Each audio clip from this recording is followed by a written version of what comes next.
Hello दोस्तों, नमस्कार। एक बार फिर से स्वागत है आपका हमारे YouTube channel Sikar study point पर। दोस्तों, हर रोज़ की तरह आज हम बात करेंगे 30 महत्वपूर्ण क्वेश्चनों की, जो कि दोस्तों आपके उत्तराखंड के होंगे और 40 क्वेश्चन पूछे जाते हैं, यानी कि 10 क्वेश्चन इसमें कम है।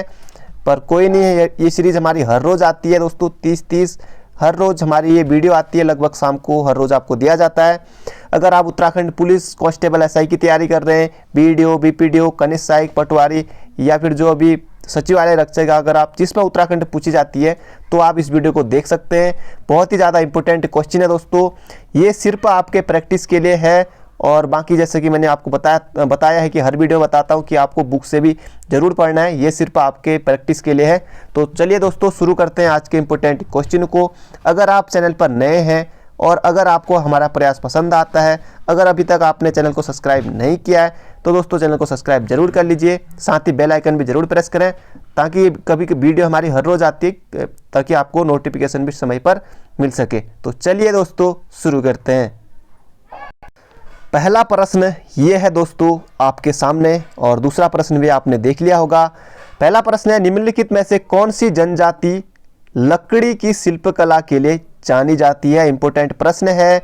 आपके ऑप्शन है थारू जनजाति, और अगला है राजी जनजाति, भोटिया जनजाति, या फिर इनमें से कोई नहीं। आपको बताना है इसका सही उत्तर। लकड़ी की शिल्पकला के लिए जानी जाती है। अब दोस्तों आपको थोड़ा सोचना है, जिन्होंने नहीं पढ़ा है तब भी आप कर सकते हैं। इसका सही उत्तर हो जाएगा ऑप्शन नंबर सी, राजी जनजाति। राजी जनजाति।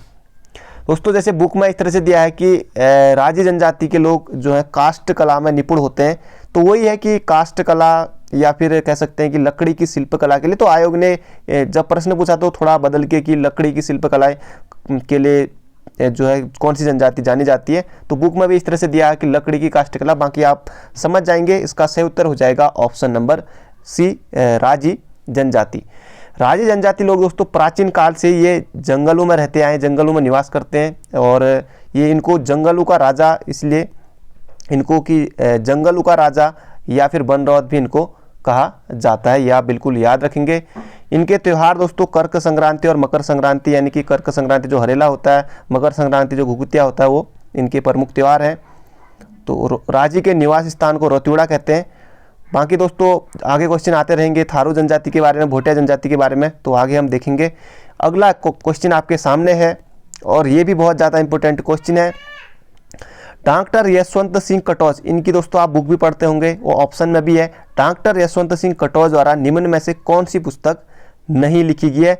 ये प्रश्न भी आपको, जो पहला प्रश्न है ये भी आपको परीक्षावाणी अगर आप अच्छे से पढ़ते हैं, और अगला प्रश्न जो आ रहा है दोस्तों, ज़्यादातर प्रश्न जो भी हैं आपको सभी मिल जाएंगे आसानी से परीक्षावाणी में।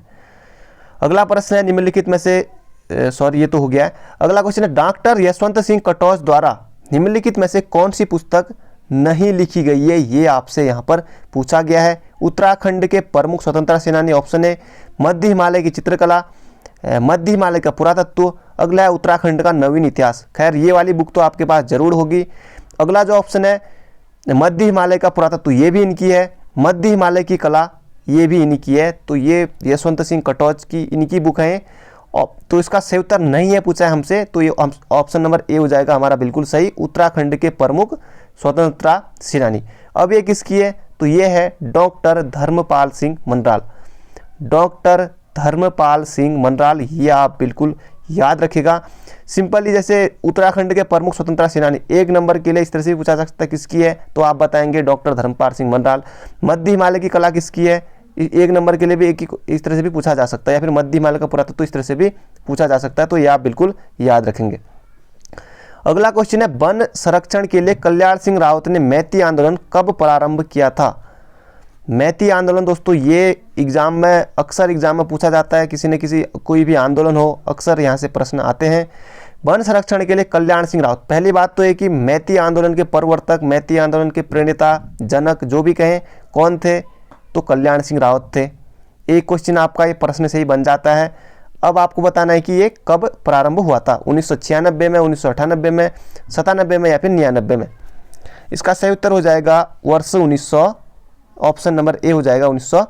1996 में। तो ये आप बिल्कुल याद रखिएगा। यूकेपीएससी के द्वारा 1995 भी इसका उत्तर दिया जा चुका है, पर 1995 96 दोनों है नहीं, तो 96 ही है। तो यूकेएससी ने 1996 दिया था इसका उत्तर, तो आप भी ये याद रखेंगे। कल्याण सिंह रावत इनके द्वारा ये चलाया गया था। और इसमें होता क्या है कि जो बर वधू यानी कि जो बर ब्योली होते हैं वो पौधा रोपते हैं एक छोटा सा, और उसकी देखभाल जब शादी हो जाती है तो कौन करेंगे, उसके मायके वाले इसकी जो है देखभाल करेंगे। तो ये आप बिल्कुल याद रखिएगा। बढ़ते हैं अगले क्वेश्चन की तरफ। अगला क्वेश्चन है कार्तिकेयपुर वंश का अंतिम राजा था। ये यहाँ पर आपसे पूछा गया है कि कार्तिकेयपुर राजवंश का अंतिम राजा कौन था। नरसिंह देव, नकुल देव, शालिग्राहन देव या फिर शालिवाहन या फिर सुभिक्षिराज देव। तो ऑप्शन नंबर डी हो जाएगा हमारा बिल्कुल सही। कार्तिकेयपुर का अंतिम कत्यूरी राजा यहाँ पर जो आयोग की तरह उत्तर दिया गया है, ये है हमारा ऑप्शन नंबर डी, सुभिक्षिराज देव। अब दोस्तों जैसे कि इसमें जो हमारा जैसे कार्तिकेयपुर राजवंश उत्तराखंड के हम इतिहास में पढ़ते हैं हम, तो ये पहला ऐतिहासिक राजवंश माना जाता है। ये आप बिल्कुल याद रखेंगे, इस तरह से भी एग्जाम में प्रश्न बनता है। इसमें दोस्तों 3 परिवारों ने इनके जो शासन किया था, अलग अलग इनके संस्थापक भी रहे। जैसे अगर कार्तिकेयपुर राजवंश का संस्थापक अगर आता है एग्जाम में, तब आप बसंत देव को उत्तर करेंगे। बसंत देव, वासुदेव भी नाम मिलता है इसका, बसंत देव। जो दूसरा परिवार था उसका संस्थापक था निम्बर, निम्बर था उसका संस्थापक। और जो अगला था तीसरा परिवार वो था सलोड़ादित्य वंश, सलोड़ादित्य वंश था तीसरा परिवार। और इस वंश की स्थापना की थी सलोड़ादित्य की इच्छर देव ने। और उसी वंश का जो अंतिम शासक हुआ था ये हुआ था हमारा जो ऑप्शन नंबर डी है, सुभिक्षिराज। तो ये आप बिल्कुल याद रखिएगा। अगला क्वेश्चन है उत्तराखंड सरकार ने फुटबॉल को राज्य खेल कब घोषित किया ये आपको बताना है। 2011 में, 2012 में, 2010 में, 2013 में। इसका सही उत्तर हो जाएगा ऑप्शन नंबर सी, 2011 में। इसका आपको भली बात उत्तर पता है, तो ऑप्शन नंबर हमारा राज्य खेल क्या है, इस तरह से भी प्रश्न बन सकता है। तो फुटबॉल है, कब घोषित किया, तो 2011 में। बढ़ते हैं अगले क्वेश्चन की तरफ। अगला क्वेश्चन है कुमाऊं तथा गढ़वाल के नेपाल दरबार के सर्वोच्च पदाधिकारी कौन थे, ये आपको यहाँ पर बताना है। कुमाऊं तथा गढ़वाल के नेपाल दरबार के सर्वोच्च पदाधिकारी कौन थे। काजी बहादुर भंडारी, हेमचंद्र गार्डनर। अब गार्डनर तो आपको पता ही है, कुमाऊं कमिश्नर प्रथम।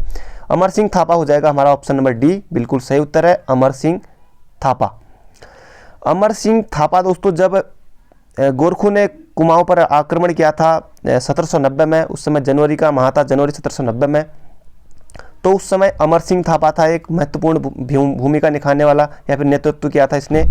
और हस्तीदल चौतरिया एक था, हस्तीदल चौतरिया। और सूरवीर थापा भी एक था। तो उन्होंने किया था जब 1790 में आक्रमण हुआ था कुमाऊं पर, तो ये उस समय इन्होंने जब महेंद्र चंद्र को हराया था उस समय में, उसमें जब हौल भाग का युद्ध हुआ था तब की बात है। तो इसने ये महत्वपूर्ण पदाधिकारी था, यही हमसे पूछा है यहाँ पर प्रश्न में। और जब गढ़वाल पर भी आक्रमण किया था 1803 में, जब भयंकर भूकंप आया था जब गढ़वाल में, तो उसके बाद ये हस्तीदल चौतरिया और इसने अमर सिंह थापा ने भी गढ़वाल में जब आक्रमण किया था इन दोनों ने।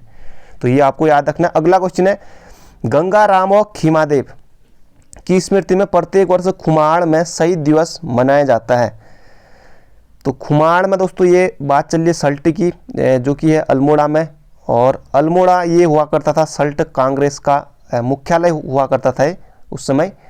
तो यहाँ बताना है कि आपको कब जो है शहीद दिवस मनाया जाता है। 2 जुलाई को, 23 अप्रैल को, 11 नवंबर को या 5 सितंबर को ये मनाया जाता है। 5 सितंबर को प्रतिवर्ष यानी कि आज भी मनाया जाता है। 1942 की ये घटना है, 5 सितंबर 1942 की। ये कांग्रेस मुख्यालय पर जो उस समय हुआ था कि अंग्रेजों ने आंदोलन, उस समय आंदोलन चल रहा था, तो आंदोलनकारियों पर गोली चला दी थी। तो वही उस समय जो 2 भाई थे गंगाराम और खीमादेव, ये शहीद हो गए थे। तो इनकी जो यहीं पर प्रश्न पूछा है कि खुमाड़ में ये शहीद दिवस मनाया जाता, तो यही। और इसी घटना को ही कुमाऊं का बारडोली भी कहा था गांधी जी के द्वारा, गांधी जी ने। तो ये आप याद रखेंगे। बढ़ते हैं अगले क्वेश्चन की तरफ। अगला क्वेश्चन है निम्न में से किसकी अध्यक्षता में वर्ष 1987 में अल्मोड़ा में भारतीय जनता पार्टी के सम्मेलन में उत्तराखंड को एक पृथक पर्वतीय राज्य बनाने की मांग को स्वीकार किया गया। यहाँ आपसे पूछा गया है अटल बिहारी वाजपेयी, जसवंत सिंह, लाल कृष्ण आडवाणी या फिर इनमें से कोई नहीं। तो इसका सही उत्तर हो जाएगा ऑप्शन नंबर ए, लाल कृष्ण आडवाणी। इनकी अध्यक्षता में कब, वर्ष 1987 में, कहाँ, अल्मोड़ा में। भारतीय जनता पार्टी के सम्मेलन में उत्तराखंड में एक पृथक पर्वतीय राज्य बनाने की मांग को स्वीकार किया गया था। ये आप याद रखेंगे। अगला क्वेश्चन है, उत्तराखंड में किस हिमालयी क्षेत्र में वर्षा काल में सर्वाधिक वर्षा होती है? एग्जाम में पूछा जा सकता है। उच्च हिमालय, आंतरिक हिमालय, अगला ऑप्शन है कि बाह्य हिमालय, और अगला है कि तीनों में बराबर। तो इसका सही उत्तर है, जिन्होंने शिवालिक पढ़ा है वो बिल्कुल सही है, पर शिवालिक ऑप्शन में आपको दिखेगा नहीं। शिवालिक का ही दूसरा नाम है या बाह्य हिमालय, यह आप याद रखेंगे, बाह्य हिमालय शिवालिक, या इसको ही कहा जाता है हिमालय का पाद, हिमालय का पाद। तो शिवालिक भी अगर ऑप्शन में रहता, अगर बाह्य हिमालय नहीं रहता तब आप शिवालिक करते। कई लोगों ने शिवालिक पढ़ा होगा, पर बाह्य हिमालय भी याद रखेंगे आप, और इसी को ही हिमालय का पाद भी कहा जाता है। और शिवालिक श्रेणी का जो इसका पर्वत श्रेणी का पुराना नाम था होता है मैनाक पर्वत। ये भी एग्जाम में आया हुआ था। अगला क्वेश्चन है, उत्तराखंड में ज्वालामुखी मृदा कहाँ पाई जाती है? ये आपको बतानी है कि ज्वालामुखी मिट्टी हमारे राज्य में कहाँ पाई जाती है, ये आपको बताना है। दून घाटी में, देहरादून में, चरागाह मैदानों में, अगला है कि जो रेगिस्तानी क्षेत्रों में, अगला ऑप्शन है भीमताल क्षेत्र में। इसका सही उत्तर हो जाएगा भीमताल क्षेत्र में ज्वालामुखी मिट्टी पाई जाती है, भीमताल नैनीताल में। ये आप बिल्कुल याद रखेंगे, ऑप्शन नंबर डी हो जाएगा हमारा बिल्कुल सही। अगला क्वेश्चन है, उत्तराखंड का एकमात्र मंदिर जिसके कपाट रक्षाबंधन के दिन खुलते हैं और बंद होते हैं, रक्षाबंधन राखी के दिन खुलते हैं, यह आपसे पूछा गया कि कौन सा मंदिर है। आपके ऑप्शन है वंशी नारायण मंदिर, अंजनी मंदिर, उमा मंदिर, या फिर लाटू देवता मंदिर। अब आप समझ ही गए होंगे ऑप्शन देख के कि ये सभी मंदिर कहाँ स्थित होंगे। तो ये हैं दोस्तों सभी मंदिर चमोली में स्थित है, और इसका सही उत्तर हो जाएगा वंशी नारायण मंदिर। इसके एकमात्र मंदिर है, और जैसे कि यहाँ पर बताया है कि रक्षाबंधन के दिन इसके कपाट खुलते हैं और इसी दिन ये बंद भी होते हैं। तो ये आप बिल्कुल याद रखिएगा। और लाटू देवता दोस्तों, लाटू देवता ये भी चमोली में है, और लाटू देवता के जब कपाट खुलते हैं तब बोरी मेला लगता है उधर, बोरी मेला। तो ये आप याद रखिएगा, बोरी मेला कहाँ लगता है, इस तरह से भी एग्जाम में बन सकता है। अगला क्वेश्चन है, ये भी दोस्तों बहुत ज़्यादा इंपॉर्टेंट क्वेश्चन है। अगला भी सभी ज़्यादा लगभग आपके प्रैक्टिस के लिए बहुत एक अच्छी सीरीज़ है जो कि हमारी हर रोज़ आती है। अभी तक आपने वीडियो को लाइक नहीं किया तो एक लाइक आप जरूर कर दीजिए। अगला क्वेश्चन है, उत्तराखंड के गाँव को जानने के लिए प्रति 10 वर्ष में आयोजित होने वाला अस्कोट आराकोट अभियान कब प्रारंभ हुआ था? ये आपसे यहाँ पर पूछा गया है। 1974, 75, 76, 78, ये हैं आपके ऑप्शन। तो दोस्तों इसका सही उत्तर हो जाएगा 1974 में। यहीं से दोस्तों उत्तराखंड में कितने वर्षों में आराकोट, या आपसे पूछा जाएगा कि अस्कोट आराकोट अभियान, अस्कोट आराकोट जो यात्रा होती है वो कितने वर्षों में आयोजित होती है? 10, 12, 6 या प्रति वर्ष, इस तरह से बन सकता है। तब आप बताएंगे 10 वर्षों में। याद रखें। अस्कोट का है तो अस्कोट है पिथौरागढ़ में, आराकोट का है तो यह है दोस्तों उत्तरकाशी में। कितने वर्षों में? 10 वर्षों में, 1974 में। और पहली जो हुई थी 25 मई 1974 को हुई थी। ये भी डेट पूछी जा सकती है, कब? 25 मई 1974 को। और जब 2014 में हुई थी, क्योंकि 74, 10, 84, फिर 84, 94, फिर 4, फिर 14 में, तो 5वीं हुई थी 2014 में, तो वो भी 25 मई को हुई थी। तो ये आप याद रखिए कि 25 मई को हुई थी 2014 में, अगली होगी 24 में। 10 वर्षों में आयोजित ये होती है, और ये की जाती है पहाड़ संस्था के द्वारा। पहाड़ संस्था की इसमें महत्वपूर्ण भूमिका रहती है। वैसे इसमें जो ये यात्रा होती है, जैसे कुमाऊं विश्वविद्यालय और जो गढ़वाल विश्वविद्यालय के छात्र हैं उनके द्वारा ये की जाती है यात्रा। तो ये आप याद रखिएगा। और 25 मई 1984, अस्कोट पिथौरागढ़ और आराकोट उत्तरकाशी। अगला क्वेश्चन है, गढ़ तांगली दर्रा स्थित है। दोस्तों दर्रा ये बहुत ज़्यादा इंपॉर्टेंट है, इसे आप याद करें। चमोली, पिथौरागढ़, उत्तरकाशी या फिर टिहरी। तो चमोली या पिथौरागढ़ में से, उत्तरकाशी में से आप लोग कंफ्यूज हो रहे होंगे, तो इसका सही उत्तर है उत्तरकाशी। गढ़तांगली दर्रा है उत्तरकाशी में। बाकी बहुत सारे दर्रे हैं उत्तरकाशी में, थांगला, मोलिंगला, नेलंग, सांगचोकला, ये सब। पिथौरागढ़ में भी लिपुलेख, जो कि भारत के और भी सभी एग्जाम में लगभग पूछा जाता है। लिपुलेख दर्रा कहाँ स्थित है, कई बार नमालम प्रश्न बना है। चमोली में बहुत सारे दर्रे, चमोली, पिथौरागढ़, बागेश्वर, ज़्यादातर यहीं दर्रे हैं। और जैसे नीति, माड़ा, किंगरी, डूंगरीला, बहुत सारे दर्रे ये हैं चमोली में। अगला क्वेश्चन है, हिमांशु जोशी ने किस क्रांतिकारी की जीवनी लिखी थी? अब ये आपको बताना है। चंद्रशेखर आज़ाद, अगला ऑप्शन है भगत सिंह, अमर शहीद अशफाक उल्लाह खां या फिर वीर चंद्र सिंह गढ़वाली। तो इसका सही उत्तर हो जाएगा दोस्तों भगत सिंह नहीं है, ऑप्शन नंबर है सी, अमर शहीद अशफाक उल्लाह खां। इनकी हिमांशु जोशी ने जीवनी लिखी है, ये आपको याद रखना है। हिमांशु जोशी की जो एक रचना है वह समय साक्षी है, समय साक्षी है, समय साक्षी है, ये इनकी रचना है। ये साक्षी है, साक्षी है, समय साक्षी है। एक है भीड़ साक्षी है, वह है किसकी? भीड़ साक्षी है, वो है निशंक की। ये और समय साक्षी है, भीड़ साक्षी है, और एक और है हिमालय साक्षी है। हाँ, हिमालय साक्षी वह है महावीर प्रसाद गिरोला, उनकी गिरोला की। तो ये अलग अलग रचनाएं, इन्हें आप याद रखिएगा। हिमांशु जोशी ने अशफाक उल्लाह खां, ये आप ऑप्शन नंबर सी। अगला क्वेश्चन है रॉबर्ट्स गुफाएं कहाँ स्थित है? रॉबर्ट्स केव कहाँ स्थित है? ये आपको बताना है। सतपुली पौड़ी गढ़वाल, धरासू उत्तरकाशी, गुच्चू पानी देहरादून। तो रॉबर्ट्स गुफाएं दोस्तों ये कहाँ स्थित है? इसका सही उत्तर हो जाएगा हमारा गुच्चू पानी देहरादून। चोरू की गुफा, रॉबर्ट्स गुफा, रॉबर्ट्स केव, ये गुच्चू पानी देहरादून में, देहरादून से कुछ दूरी पर है। अगला क्वेश्चन है मध्य पहाड़ी हिंदी की 2 प्रमुख बोलियां हैं। एग्जाम में पूछा जा सकता है, उत्तराखंड में भी बन सकता है आपका, और हिंदी में भी बन सकता है, दोनों जगह यह प्रश्न आपका आ सकता है। तो मध्य हिंदी की 2 प्रमुख बोलियां गढ़वाली कुमाऊनी, नेपाली कुरखाली, गोरखाली, भूटानी, कुमाऊं, मचकुमाई। तो आप आसानी से ऑप्शन आपने चुन लिया होगा, ऑप्शन नंबर ए जो हो जाएगा हमारा बिल्कुल सही, गढ़वाली और कुमाऊनी। तो ये आप बिल्कुल याद रखिएगा। और ये किस अभ्यारण्य से विकसित है?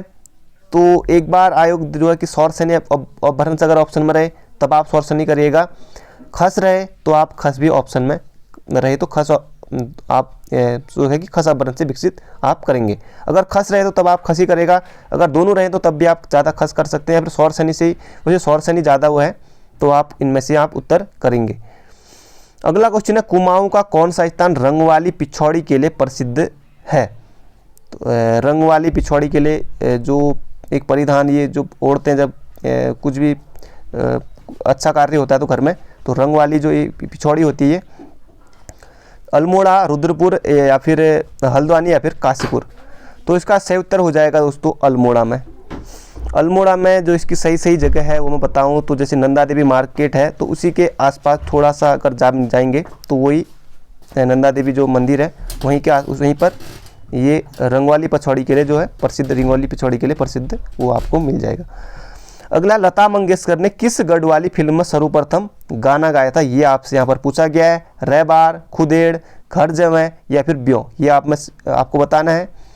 इस लता मंगेशकर ने जो सर्वप्रथम किस गढ़वाली फिल्म में गाया था? तो रैबार, ये आप याद रखिएगा। 1990 के आसपास ये फिल्म आई थी और इसके निर्देशक थे सोनू पवार। और घर जबै इसको जो है सबसे सफल गढ़वाली फिल्म माना जाता है, सबसे सफल गढ़वाली फिल्म माना जाता है घर जबै को, और लगभग 1985 के पास आई थी।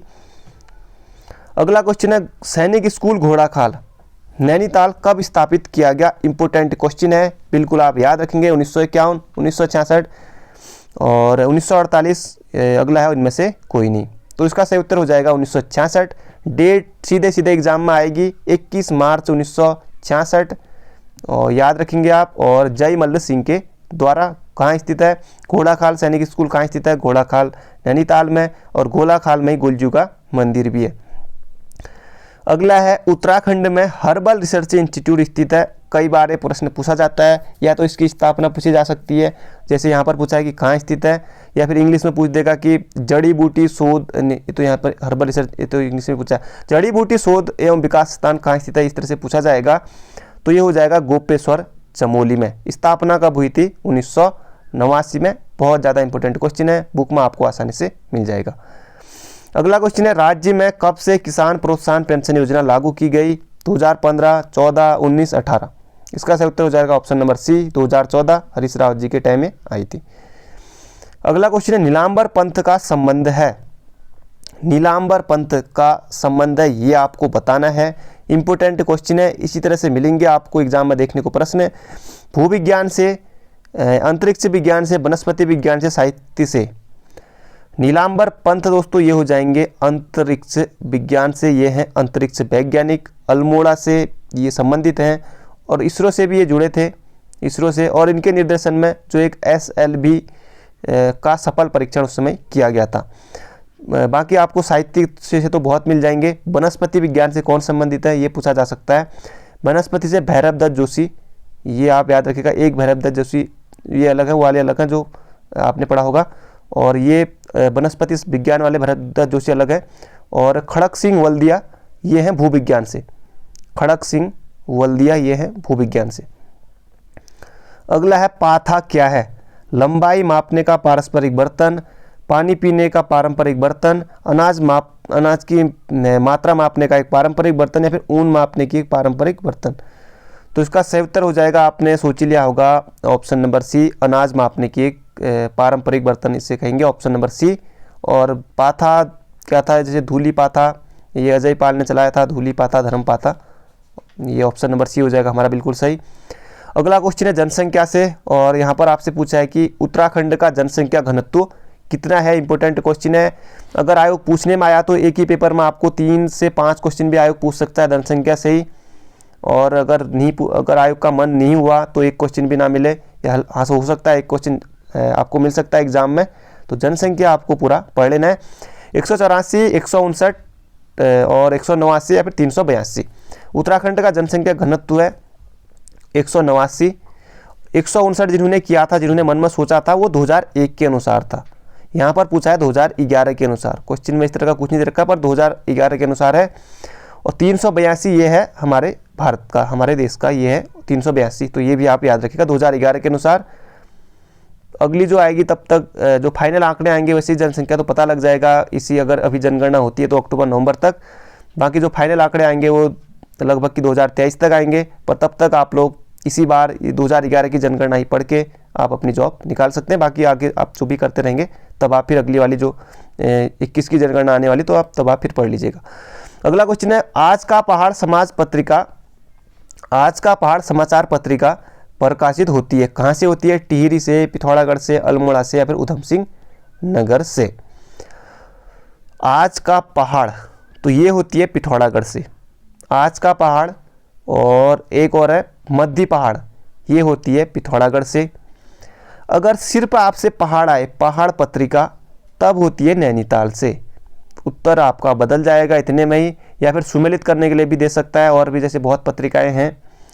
और पहाड़ हो जाएगी नैनीताल से, उत्तरा हो जाएगी नैनीताल से। तो ये आप याद रखिएगा, आज का पहाड़ पिथौरागढ़ से, मध्य पहाड़ ये पिथौरागढ़ से। अगला क्वेश्चन है गढ़वाल के इतिहास का सबसे दुखद वर्ष माना जाता है। अभी स्टार्टिंग में भी जो अमर सिंह थापा वाला प्रश्न बताया था मैंने, उसी में बताया था थोड़ा बहुत इसके बारे में। 1801, 1802, 1803, 1804। इसका सही उत्तर हो जाएगा दोस्तों 1803। अब ये इसलिए क्योंकि भयंकर जो भूकंप आया था वही गढ़वाल के इतिहास में दुखद वर्ष, वही इसमें अजय पाल का भी इस तरह से प्रश्न बता, अजय पाल का जो भवन है कब क्षतिग्रस्त हुआ था, जब गोरखों ने भी आक्रमण किया था, यही दुखद वर्ष माना जाता है। फिर 1804 में जब खुड़बुड़ा का, इसी का फायदा, भूकंप का ही फायदा जो नेपाल के गोरखा शासक थे इन्होंने ही उठाया था। तो यह आप याद रखेंगे 1803 में।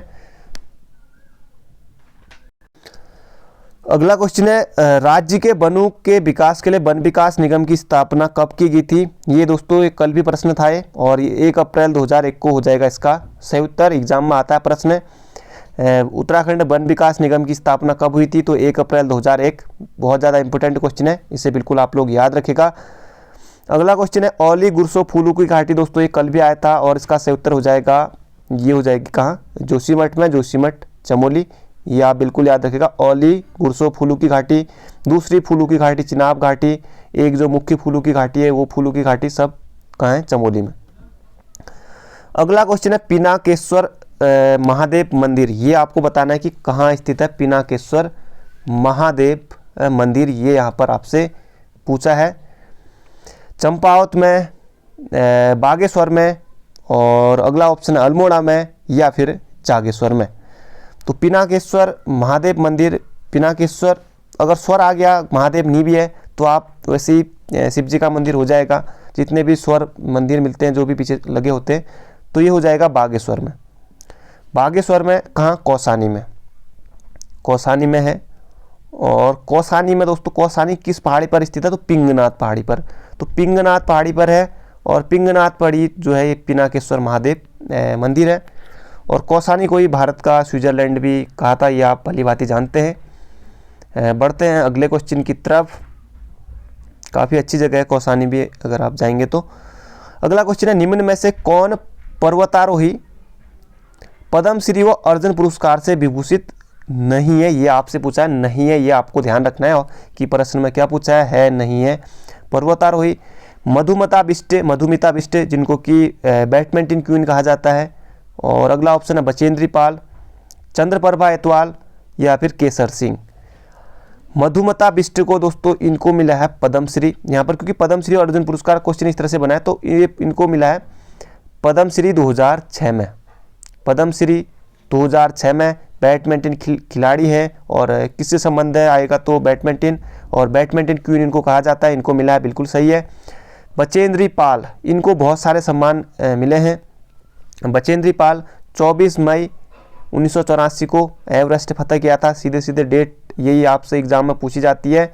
बचेंद्री पाल इनको मिला था 1986 में अर्जुन पुरस्कार, ये आप याद रखिएगा।